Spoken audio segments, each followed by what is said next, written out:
আজ আমি আপনাদেরকে দেখিয়ে দেবো কীভাবে আপনারা কল রেকর্ডিং অপশানটা অন করবেন। আপনাকে যদি কেউ ফোন করে বা আপনি কাউকে ফোন করেন, সেটা কীভাবে রেকর্ড করবে এই মোবাইলের মাধ্যমে, তা আপনাদেরকে আজ আমি দেখিয়ে দেবো শর্টকাট পদ্ধতিতে। তাহলে চলো মূল ভিডিওতে যাই। তার আগে আমার চ্যানেলে নতুন হলে চ্যানেলটা সাবস্ক্রাইব করে দেবেন, ভিডিওটি ভালো লাগলে শেষে লাইক করে দিয়ে যাবেন। চলো প্রথমে যাই। কী করবেন, আমরা কল যে ফোনটা এখানে ক্লিক করবে, দিয়ে যে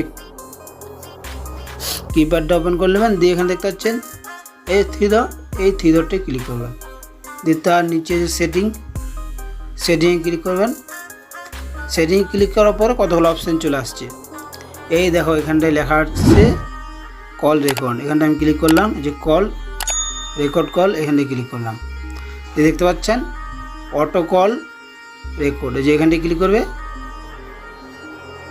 এটা অন করে দিলেই কিছু লেখা আসছে, এটা না পড়া দরকার, কনফার্ম করে দিলাম। তাহলে আপনার কল রেকর্ডিংটা অন হয়ে গেল। আমার দেখলেন যে কল রেকর্ডিংটা অন হয়ে গেল। এরপরে যেই ফোন করুক আমার বন্ধু বা আমি যাকে ফোন করি, এই কলটি রেকর্ড হয়ে যাবে, অটো রেকর্ড হয়ে যাবে। দিয়ে আপনার যে রেকর্ড কল, যে এখানে যদি রেকর্ড হয় কলটা, এই জায়গাটায় ক্লিক করলে এখানটা আসবে। আমার নেই রেকর্ড, আপনাদের যদি রেকর্ড করা থাকে তার কল রেকর্ড এখানে ক্লিক করলে এখানটা আসবে। আপনি যদি এটা আমার হচ্ছে মানে ফোনে সেভ করতে চান, বা আপনার যে এসডি কার্ড থাকে এসডি কার্ডের মধ্যে করে আমার ফোনে করা আছে, ফোন এসডি কার্ড থাকলে এসডি কার্ডের মধ্যে করে দেবেন, এসডি কার্ড টিপে এসডি কার্ড হয়ে যাবে, বা ফোন করে দিয়ে ফোন হয়ে যাবে।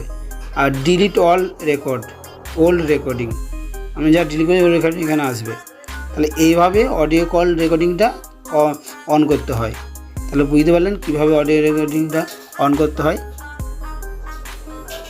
তাহলে আমার চ্যানেলটা দিয়ে সাবস্ক্রাইব করে দেবেন, কিন্তু ভিডিও ভালো লাগলে লাইক করে যাবেন। লাইক করলে আর কি এরকম ভিডিও বানাতে মোটিভেট হয়। দেখা হচ্ছে নেক্সট ভিডিওতে।